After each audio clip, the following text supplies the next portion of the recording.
August is the time to sow new seeds and focus on your prep. Here's where to start. Pop carrot and lettuce seeds straight in the ground, but tomatoes and cucumbers do better in trays in a glass house.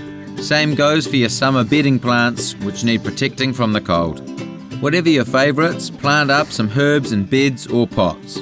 Time to get asparagus crowns into the ground, plant some new rhubarb, or lift and divide existing clumps. It's a great time to get some citrus trees in. And finally, we have a huge range of roses that are also good to go. For your maintenance in these colder months, cover or protect frost-sensitive plants, prune away damaged branches on your deciduous trees, remove flowers from young citrus to let the trees concentrate on growing before fruiting. Lift, divide and replant perennials. Prepare soil for spring. Remove weeds, break up clumps and mix in some organic matter. Give containers a scrub and refresh with container mix. Feed your shrubs with a slow-release fertilizer.